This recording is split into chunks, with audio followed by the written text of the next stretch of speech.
আসসালামু আলাইকুম, কেমন আছেন সবাই? সব সময় তো রান্না-বান্নার কথাই বলি, আজকে ভাবলাম ডিফারেন্ট কিছু বলি। টিভি নিউজে একটা ঘটনা দেখলাম বাংলাদেশে রিসেন্টলি ঘটেছে। এই ঘটনাটা দেখার পর আমার রাতে ঘুমাতে প্রচণ্ড ভয় লেগেছিল। যেটা রিসেন্টলি গ্রামে ঘটেছিল সেটা আপনাদের হয়তো বিশ্বাসও হতে না পারে। বাংলাদেশের একটা গ্রামে একটা বাড়িতে এক মহিলা ঘুমিয়েছিল। পরে সকালে উঠে তাকে কেউ খুঁজে পাচ্ছিল না। পরে তার বাড়ির মানুষ আর গ্রামবাসীরা তাকে খুঁজেছিল। আর এখানে এক অলৌকিক ঘটনা ঘটেছিল, যেটা দেখার পর সবার হৃৎপিণ্ড কেঁপে উঠল। পরে সবাই দেখলো সেই মহিলাটা যেই নিখোঁজ ছিল, সে তেঁতুল গাছের একদম আগায় বসে, মানে তেঁতুল গাছের একদম উপরে ডালে বসেছিল। আর সবচেয়ে ভয়ঙ্কর ঘটনা হচ্ছে সে তেঁতুল গাছের ডালে বসে মিষ্টি খাচ্ছিল। সে গাছের ডালে বসে আরামসে মিষ্টি খাচ্ছিল, কিন্তু গাছের ডাল থেকে পড়তেছিল না। এই তো এখানে কথা বলতে বলতে আমার মাছ রান্না করা কমপ্লিট। পরে আর কি হয়েছিল সেটা কন্টিনিউ করার আগে একটু রান্নার বান্নার কথা বলি। তো এখানে আম্মু আই মাছ রান্না করেছিল, আর এখানে এখন পুঁই শাক রান্না করাও শেষ। এই তো রান্না করার পর আম্মু বাগার দিয়ে দিল।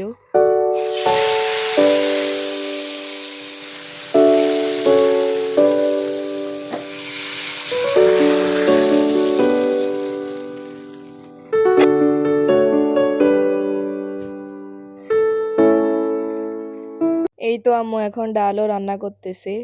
তো এখন আম্মু ডালে বাগার দিবে। তো আম্মু আজকে বাগারটা ডিফারেন্ট ভাবে ট্রাই করলো। এই জন্য আম্মু রসুন কুচি, পেঁয়াজ কুচি একটু ভেজে নেওয়ার পর শুকনা বোম্বাই মরিচ আর জিরা দিয়ে দিল।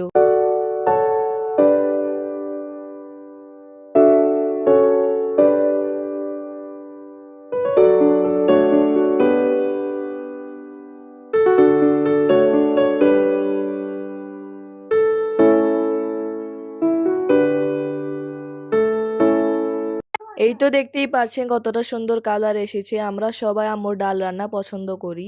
এই তো আম্মুর রান্না বান্না কমপ্লিট, এখন খাওয়ার পালা। তো এখন ঘটনাটা কন্টিনিউ করি। পরে ওই মহিলাটাকে গ্রামবাসীর মধ্যে একজন উদ্ধারের চেষ্টা করলো। তো সে গাছে ওঠার চেষ্টা করলে ওই মহিলা লোকটাকে মিষ্টি ছুঁড়ে মারলো। তো গ্রামবাসীরা সেই মহিলাটাকে গাছ থেকে নামে আনতে ব্যর্থ হলে উদ্ধারকর্মীরা এসে তাকে নিরাপদে উদ্ধার করতে সক্ষম হয়েছিল। ওই মহিলাটা কেনই বা গাছের ডালে উঠেছিল?